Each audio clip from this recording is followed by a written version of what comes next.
Hello friends, आज हम आप लोगों को बताएंगे क्लास 10th का chapter number 7 coordinate geometry. Coordinate geometry का फादर रेने डकार्ते को कहा जाता है।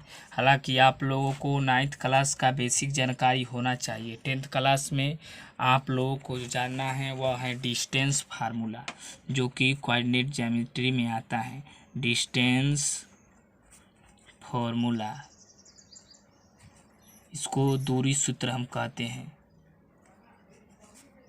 दूरी सूत्र में होता है कोई दो बिंदुओं, मान ले कोई दो बिंदु, एक ए जिसका निर्देशांक x1 y1 एंड कोई दूसरा बिंदु बी हो जिसका निर्देशांक x2 y2 हो। तो इन दोनों बिंदुओं के बीच की दूरी, ये दोनों बिंदुओं कोई ग्राफ में स्थित हैं और इनका निर्देशांक दिया गया हो, तो इनका बीच की दूरी अर्थात AB की दूरी ज्ञात करना हो तो इसका सूत्र होता है √x2 माइनस x1 का whole square plus y2 minus y1 का होल स्क्वायर।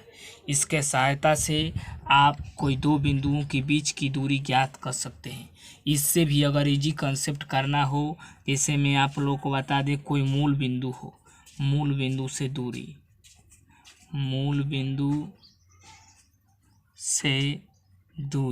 मूल बिंदु का निर्देशांक होता है 0 0 और कोई दूसरा बिंदु बी हो जिसका निर्देशांक x y हो। इन दोनों बिंदुओं के बीच की दूरी ज्ञात करना हो तो इसका होता है फार्मूला x² प्लस में y²। हालांकि आप डिस्टेंस फार्मूला से भी इसको ज्ञात कर सकते हैं, लेकिन इससे भी इजी के लिए डायरेक्ट लगाया जा सकता है। आपके इस दो सूत्र और कुछ कंसेप्ट से आपका एक्सरसाइज 7.1 फिनिश हो जाएगा। जैसे हम आप लोगों को बताते हैं एक्सरसाइज 7.1 NCERT का। इसका पहला क्वेश्चन है, दिया है निर्देशांक दो बिंदुएं दी गई है बिंदुओं के निम्नलिखित युग्मों के बीच की दूरियां ज्ञात कीजिए।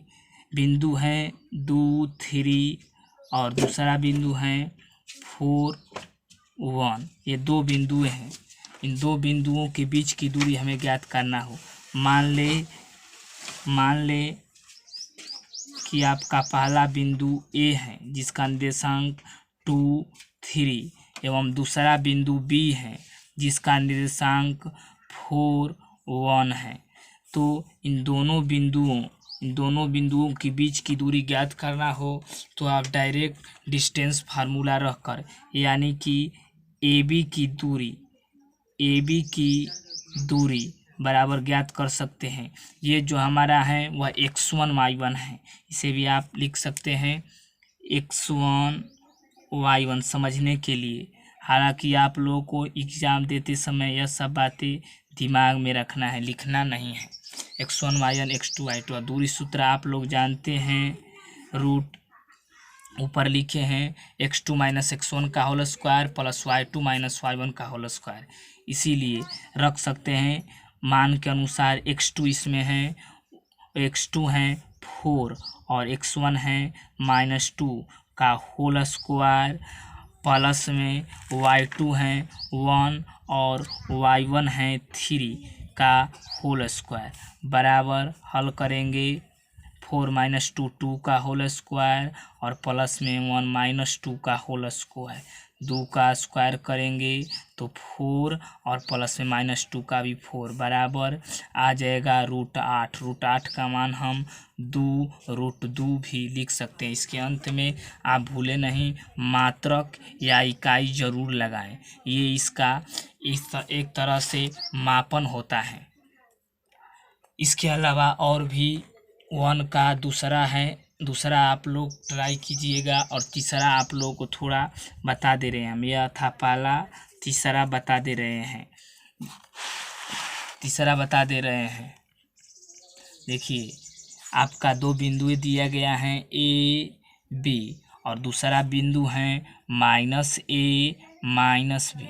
ये दो बिंदु हैं, इसको भी आप मान सकते हैं या डायरेक्ट जैसे चित्र के अनुसार दिखाएंगे तो और भी बेस्ट रहेगा। एक बिंदु ए है जिसका निर्देशांक ए है बी है, दूसरा निर्देशांक बी है जिसका निर्देशांक माइनस ए माइनस बी है। ये दो बिंदु हैं, इनके बीच की दूरी हमें क्वेश्चन में पूछा है। तो इसे हम इस तरह ज्ञात करेंगे, जिसे मान रखेंगे अब ए बी की दूरी बराबर हम सूत्र जानते हैं, उसी प्रकार मान रख देंगे। यहाँ पर ये मान लीजिए हो गया आपका, इसी तरह x1 y1 x2 y2, ये हो गया x1 y1 x2 y2। इसमें मान रखेंगे x2 माइनस x1 का होल स्क्वायर और प्लस में y2 माइनस y1 का होल स्क्वायर। अब हम मान रखते हैं, मान रखेंगे तो मान आएगा x2 है माइनस से, भुलाने के लिए आप ऊपर दिमाग में समझ सकते हैं, अलग लिख भी सकते हैं। और माइनस x1 इसमें है ए का होल स्क्वायर प्लस में y2 है माइनस बी और उसके बाद y1 भी बी है तो माइनस होल स्क्वायर। ये हो गया। मान रखेंगे माइनस माइनस से माइनस 2a का whole square plus minus 2b का होल स्क्वायर। मान रखेंगे इसमें आपका माइनस में हो करेंगे 4a स्क्वायर आएगा और प्लस में 4b स्क्वायर बराबर हम 4 कॉमन ले सकते हैं, रूट में कर दीजिए a स्क्वायर प्लस में b स्क्वायर। मान रखेंगे 4 का वर्गमूल हो जाएगा 2 into root a square plus में b स्क्वायर मात्रक। ये आपका हो जाएगा आंसर। आगे आप और क्वेश्चन ट्राई कीजिएगा। थैंक